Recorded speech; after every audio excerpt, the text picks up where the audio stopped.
Las sustancias que encontramos en la naturaleza en general son combinaciones de distintos elementos.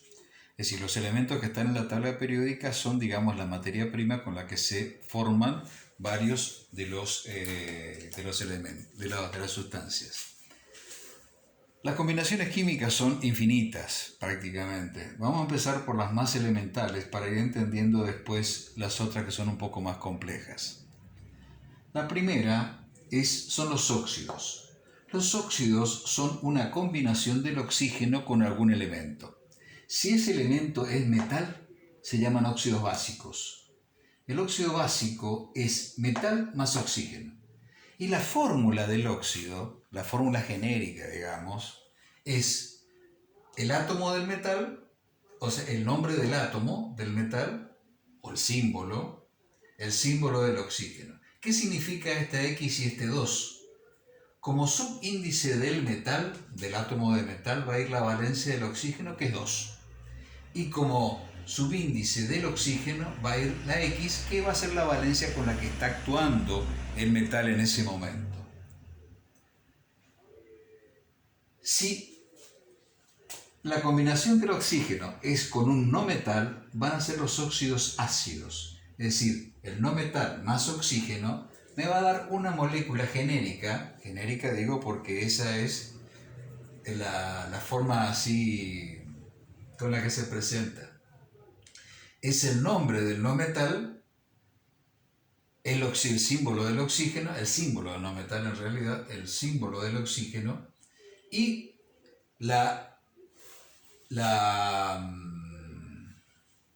en los subíndices, como decíamos hoy, va el subíndice, el 2, que es el subíndice del no metal, como subíndice del no metal va la valencia del oxígeno, que es 2, y como subíndice del oxígeno va la valencia del no metal. La nomenclatura actualmente, la académica, tiene sus nombres. Nosotros vamos a utilizar por ahora un nombre que siempre es óxido, ¿no es cierto?, en estos casos. Pero vamos a utilizar una nomenclatura que se utilizó en alguna época, hoy ya no está académicamente vigente, pero que a nosotros nos va a venir bien, principalmente para aquellos que recién están dando sus primeros pasos en química, que nunca la vieron o que la vieron muy elementalmente, para que se entienda bien, para que hagamos bien una diferencia entre un óxido cuando es de un metal y cuando es de un no metal. En el caso de un óxido metálico, nosotros le vamos a decir óxido de lo que sea, óxido de níquel, óxido de hierro, óxido férrico, óxido de aluminio, etc. Y cuando es de un no metal, le vamos a llamar anhídrido. Ya le digo, es una nomenclatura antigua, pero que nos va a servir ahora para diferenciar bien cuando es un no metal, cuando es un metal y cuando es un óxido básico o ácido. ¿Cómo se los nombra? Se los nombra según la valencia que corresponde. Ustedes vieron de que la mayoría de los elementos, o una gran cantidad de los elementos, actúan con, o pueden actuar con una valencia, o con otra, o con otra, o con otra, dependiendo de las circunstancias. Por ejemplo, el caso del hierro. El hierro tiene valencia 2 y valencia 3. Cuando el hierro que se combina con el oxígeno es el hierro con valencia 2, vamos a tener una molécula que es esta, que es el óxido ferroso, que tiene hierro y oxígeno.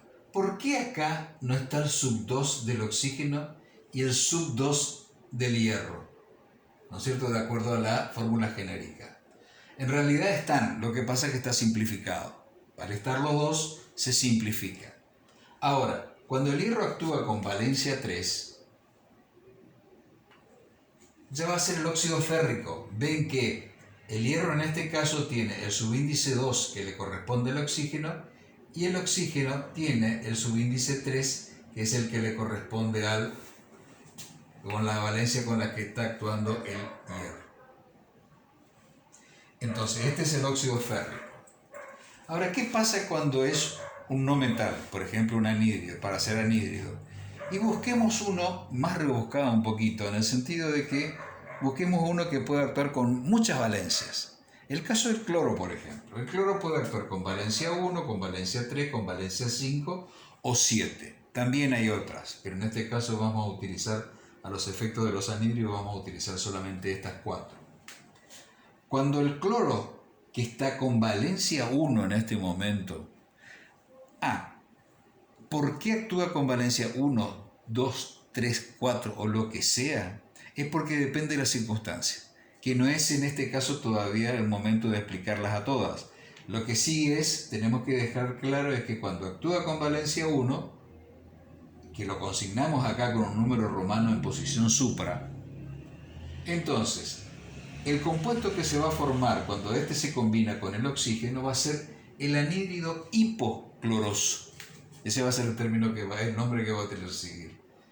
La fórmula es el cloro con el subíndice 2, que es del oxígeno, que es la valencia del oxígeno, y como subíndice del oxígeno va a llevar la valencia que el cloro está utilizando en ese momento, que es el 1. Cuando el cloro actúa con valencia 3,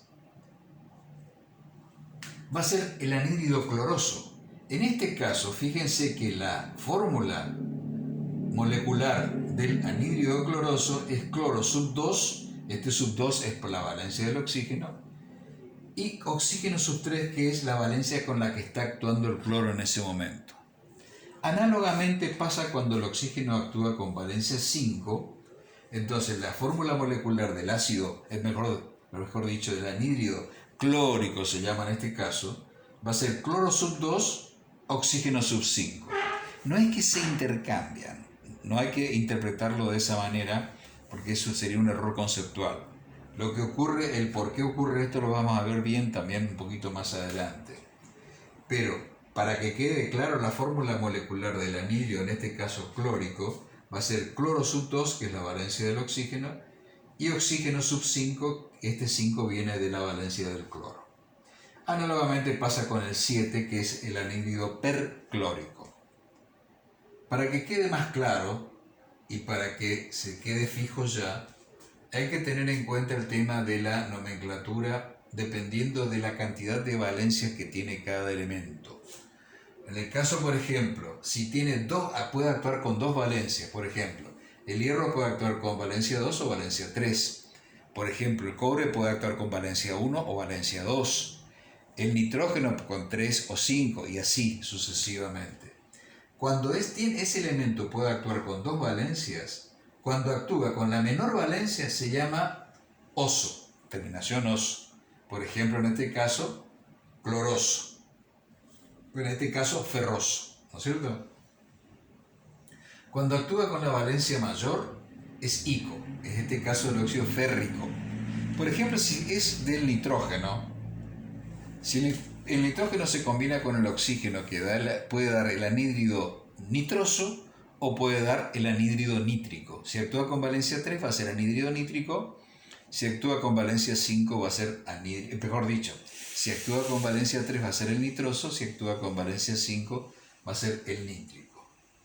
Puede ocurrir, como es el caso del azufre, por ejemplo, que puede actuar con 3 valencias, 2, 4 o 6. En este caso particular, cuando actúa con valencia 2 va a ser hiposulfuroso.